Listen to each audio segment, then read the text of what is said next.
make this kit up right now so that you can see how easy it is and how quickly you can do it. So we've got everything out here that came in the kit. We're not going to need the bottle brush. We're not going to need the plug. We're not going to need the bottling wand. Everything else, we're not going to need the carbonation drops. Everything else we are going to need.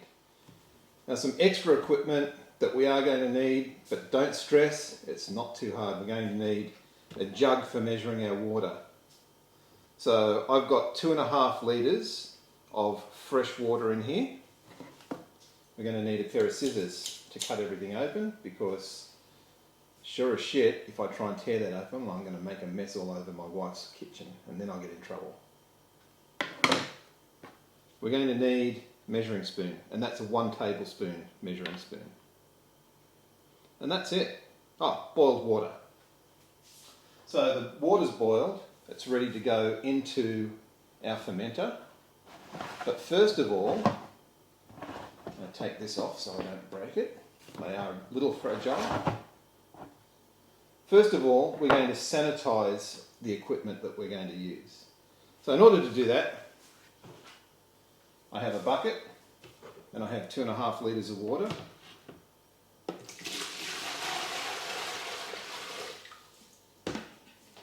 And I have the sanitizing powder. So the instructions say add 2 tablespoons of the powder to 5 litres of water. We don't need nearly that much for this amount of equipment. So what I'm going to do is halve everything. So 2.5 litres of water, 1 tablespoon. A generous tablespoon. Put the lid back on. And the good thing about this is it's a big can, or a big container, so it's going to last you a while, as long as you're sparing with it. Not too sparing, you want to make sure you do a good job. Grab your spoon and just start stirring this up.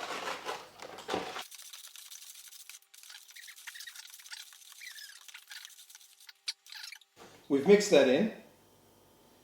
Obviously our spoon isn't going to fit in there to get sanitized, so the spoon goes into the fermenter.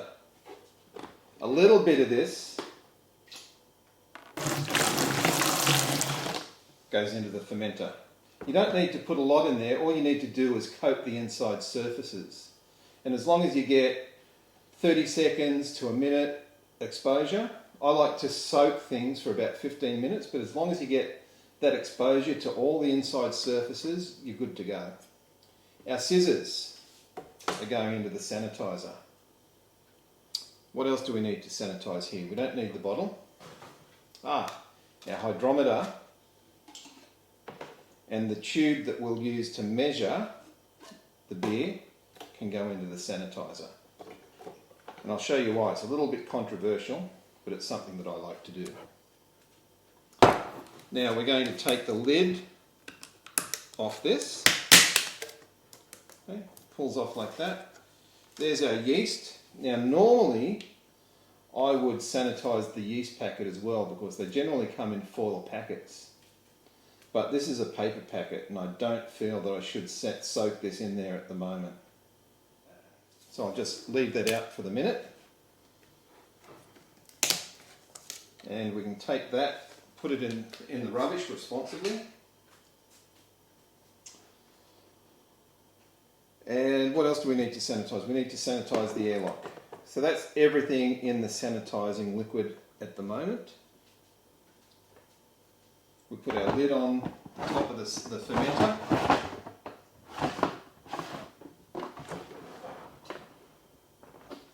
And one thing you want to remember is there's a hole in the top of this, so when you tip it upside down, make sure your finger or your thumb's covering the hole, or you are going to make a mess and waste a little bit of that sanitizer.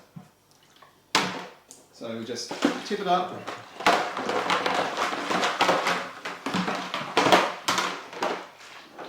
Give it a good shake around. And just leave it there for a second. You'll also notice that this temperature strip's been put on the front of the fermenter now. And I like to put it on the front there in line with the spigot. Deals with my OCD, and it means that I can easily see the temperature. Some people mount it sideways, but I don't think it matters because we're going to fill this all the way up. So it's going to be measuring the temperature of that liquid anyway. So sanitizing takes a little bit of time, but you want to make sure you do a good job of it because we don't want any wild yeast or bacteria getting into our beer and spoiling it. If we get wild yeast in there, then they could take over from the yeast that we want to go in there. So the yeast that we're going to put in there is a cultured yeast. We know that it's going to produce a certain quality of beer. If wild yeast get in there, then we don't know what the quality of beer that we're going to get out at the end is like, or what flavours those yeast are going to produce. And bacteria, things like lactobacillus, if they get in there, there's a couple of other things that we don't want getting in there, because what will happen then is they'll actually produce lactic acid and other flavours like that that produce a sour beer. And in some cases, brewers will actually inoculate their beer with those bacteria right at the very end, so they produce a little bit of that flavour. But if it gets in there at the start, we're going to have a very sour beer, something that'll be undrinkable. So for your first couple of brews, you just want to go with something very easy and very simple. So let's just tip this up again.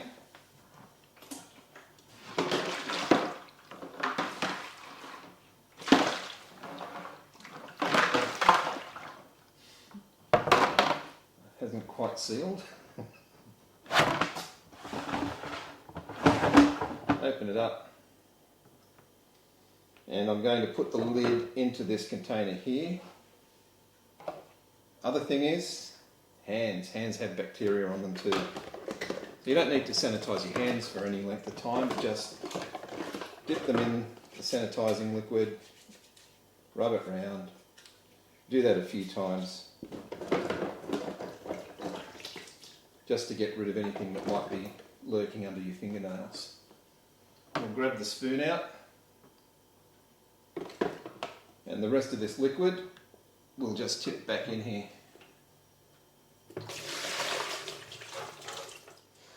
So I'm just going to set this aside for a minute.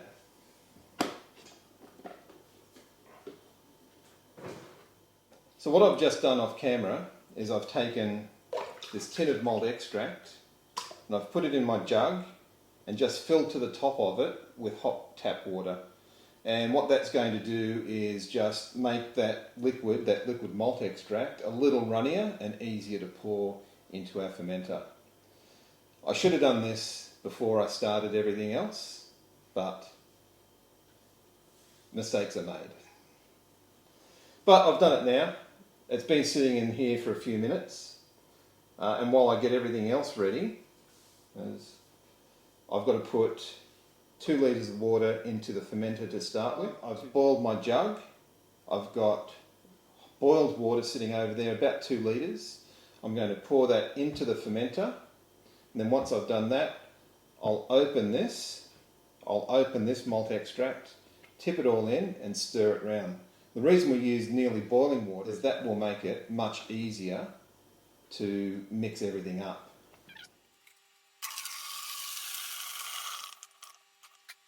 Okay, so we've got our boiling water in here now. I'll take the tin out.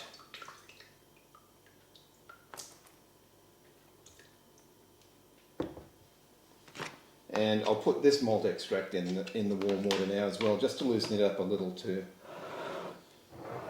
These tins are nice, they've got a ring pull on the top, so I don't need a tin opener. It's like opening an oversized soup can.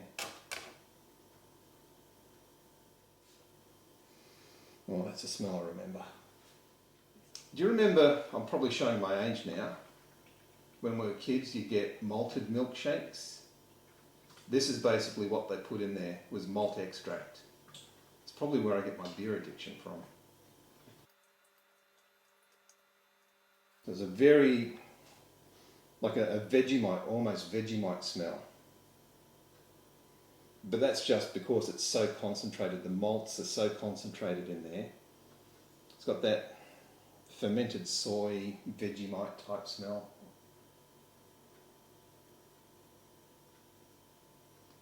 Very definite childhood smell. So what I'm going to do now is I'm just going to put hot tap water in here. I've been running the tap, and I'll mix that around and I'll pour that water in there as well, and that'll just get the remnants out of that can so that we're not wasting any. Stir it around, stir it around.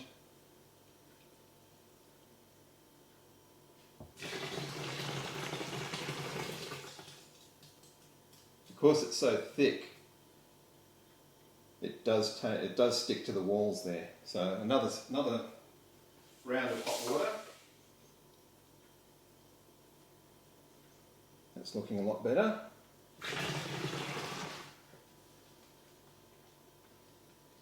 And that will do us. I'm just going to get our spoon and give this a bit of a stir before I put the other extract in. Rinse it off in this water and then put it back into this sanitizer. So we get our packet of malt extract, and the reason we put this in there is we've got all the flavours from this malt in here, but this malt just boosts the sugars up a little bit, so it's still a malt extract, but it just boosts the sugars up a little bit so that we get a slightly stronger beer. If we were just to put this in here, we might get a beer around 3%. This will bump it up to around about 4.5%. We'll find out when we measure it later.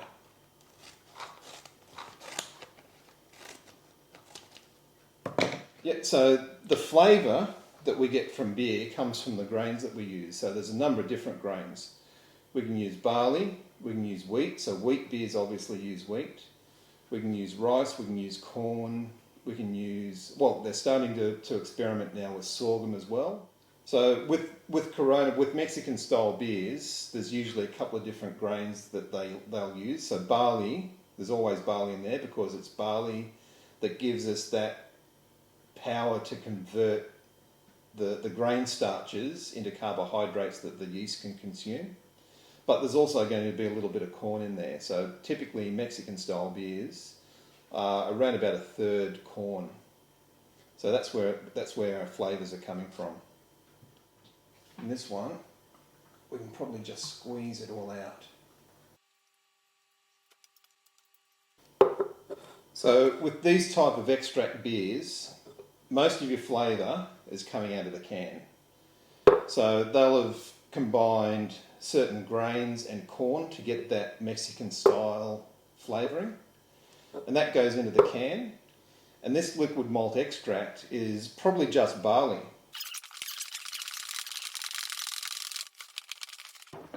Every now and again, you want to just scrape your spoon on the bottom there and see that there's no extract stuck to the bottom.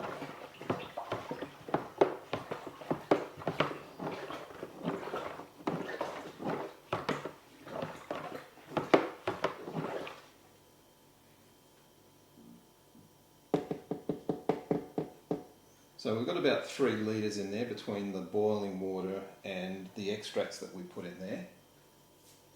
It goes back in the sanitizer. So what I'm going to do now is just continue filling the fermenter up, and when it gets up to this temperature strip, I'm going to check the temperature, and I'm going to adjust it by alternating between cold tap water and warm tap water. So another question I quite often get is, can I make beer from my tap water?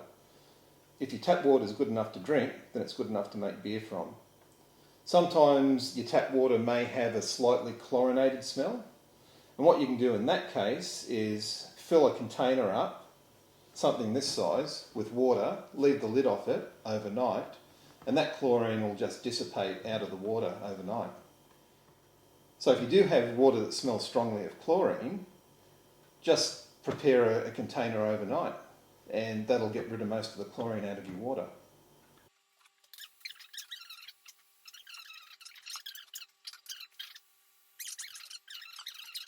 So what I'm aiming for with this, as I tip the water in, is to hit somewhere between 22 and 24 degrees, so that when I throw the yeast in there, it's a reasonable temperature for them. You don't want to go too high or you'll kill the yeast. You don't want to go too low or they won't activate.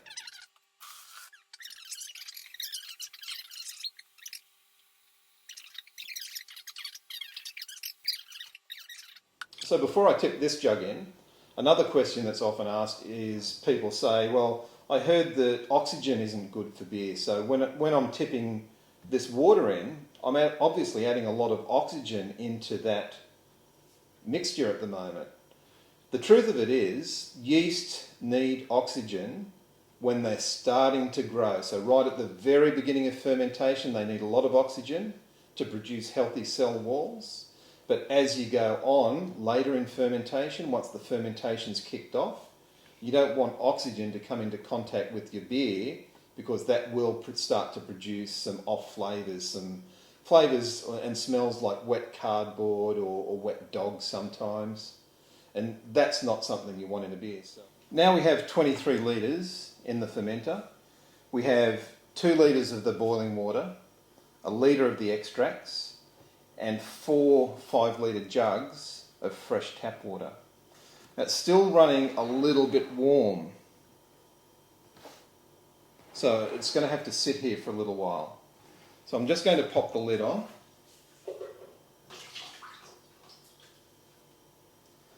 And that just saves any of those microbes from getting into the beer. So there's a couple of things to talk about while we're waiting for this to cool down. Firstly is temperature. Does temperature make a difference to your fermentation? And yes, it does. There's 2 temperatures to take into account. The first one is the temperature of the beer at the moment. Now, it's running, for me, a little bit warm. I'd like to see that temperature drop by another 2 degrees before I put the yeast in there. And the reason for that is if you pitch your yeast, so putting the yeast in there is called pitching it. If you pitch your yeast too warm, it'll kill the yeast. They won't have a chance to develop. If you pitch your yeast too cold, then it'll take a long time for them to get underway. Outside temperature or ambient temperature is another factor that you need to take into account. So here at the moment, we're still getting temperatures, even though it's late autumn, we're still getting temperatures in the high 20s. So at the moment, the outside temperature would be about 23 and the inside will be a little warmer because we're in an old style brick house. It holds that heat a little bit. How's that going to affect the fermentation of the beer? Well, different yeasts have different fermentation temperatures that they like. Ale yeast prefers a slightly warmer fermentation temperature, so around 24 degrees. Some Kvike yeasts will tolerate temperatures up into the 30s. Yeah.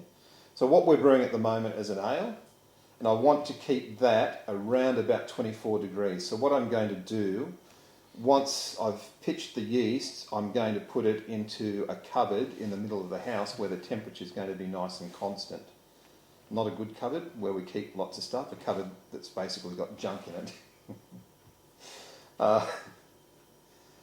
If it's too cold, once the temperature starts dropping here, and we will get temperatures, overnight temperatures down below 5 degrees, I'll still use that cupboard because it'll remain constant throughout the day, but I'll start fermenting lagers at that point because lagers like a lower fermentation temperature.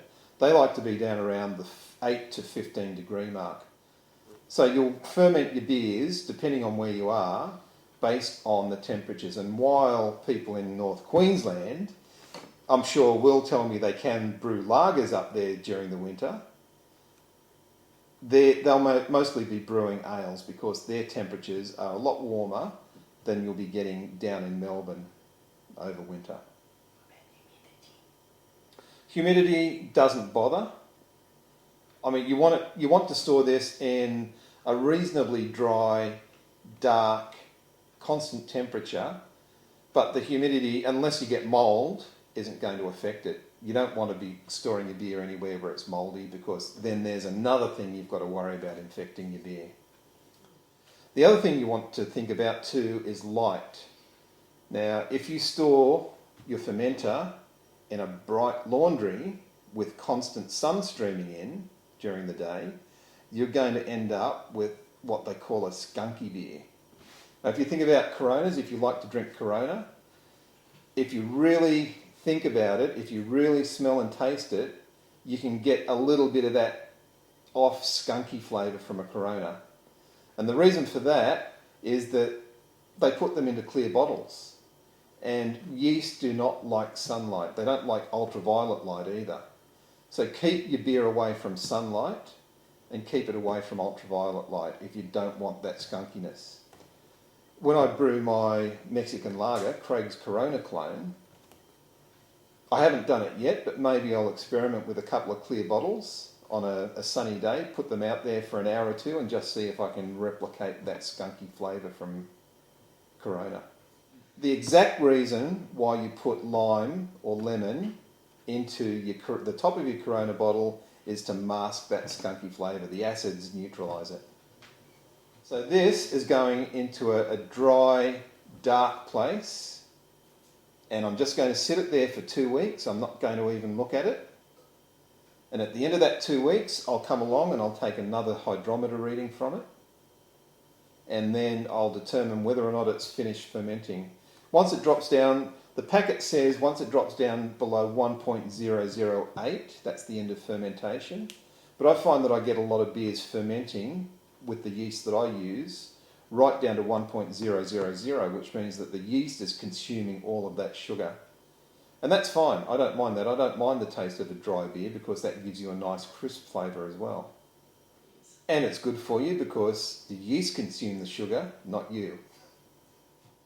So what I'm going to do now while I'm waiting is I'm going to get my hydrometer and that measuring flask that they give you. And I'm going to take a sample of beer through the spigot, and I'm just going to measure the amount of sugar that's in the beer at the start of this, so I can compare it with the amount of sugar at the end, and that'll tell me how much alcohol the yeast have produced for me.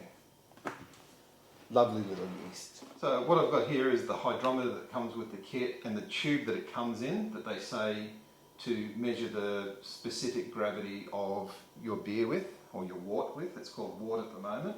It's not beer until after the yeast are finished.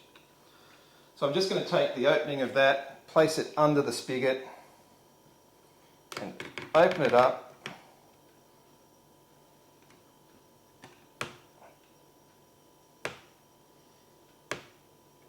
Not too far.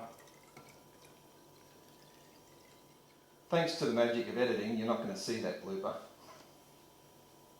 So what I've done is I've filled up this tube until the hydrometer floats, and you give it a little bit of a spin, and then you read off the scale,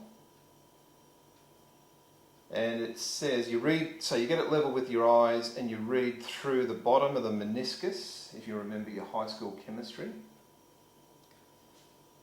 And to me that says 1.034. 1.034, so it's going to be a little stronger. It's going to be stronger than I thought. It'll probably be about 4.2% alcohol. But what I'll do is I'll stick the units up in the corner of the screen as to what I think this beer will be in strength if it gets down to 1.008 like they predict it will. If it gets down to 1.000, of course it'll be a little bit stronger. So here's the part that a lot of people are going to arc up about. They're going to say, well, you shouldn't do that. Take the lid off, take the hydrometer out, and I'm going to pour that back in. Waste not, want not, I say. And the reason a lot of people will criticise me for that is they'll say, oh, you're potentially contaminating your beer. But remember, this has all been sterilised. Sanitised. This has all been sanitised. And it's been sitting over in the sanitizer for a good 10 minutes, 10-15 minutes now. So there's no microbes on there that are going to survive. And I'm not at any particular risk of introducing bacteria into my brew at this stage. So let me just check that temperature. That's dropped. Yeah, that's dropped now. So I'm going to grab my yeast.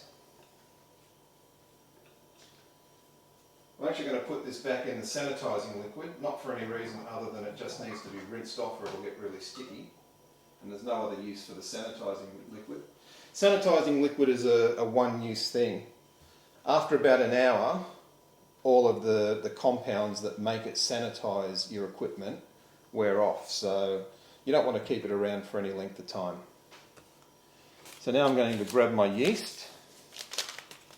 I'll just pull the fermenter back so I can manage it. I'm going to loosen the lid off. Just put my scissors into the sanitizing liquid again after using them before.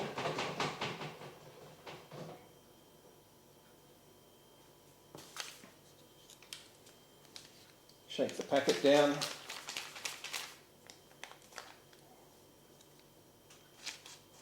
Cut it off.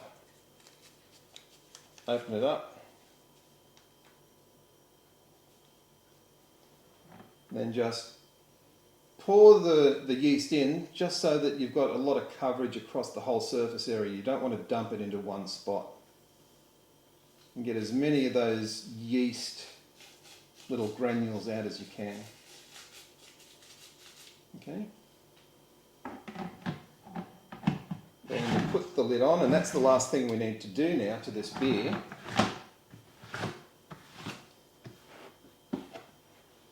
And the only thing, so that's the last process to the beer. The only thing we need to do now is put our airlock on. So it needs a little bit more sanitizing liquid in it than that.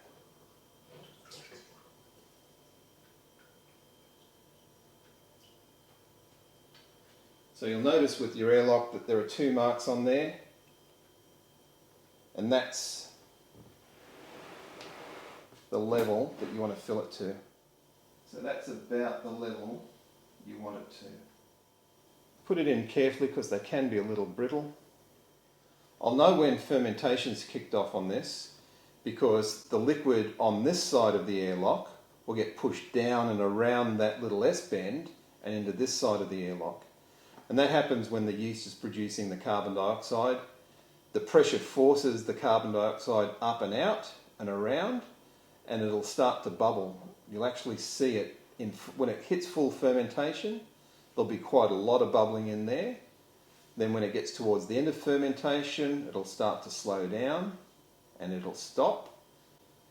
And what you want to do is 2 days after it stops, what you do then is you take a gravity reading with your hydrometer like I just did, and if it's dropped down below that 1.008, you're pretty much assured that fermentation has stopped and it's ready to bottle your beer. And we'll be back with another video when it's time to bottle and show you how to do that. Just remember, it helps the channel out when you like and subscribe, so do us a favour and do that. And at the end of the video you'll see the links to all of our social media sites. Check them out as well.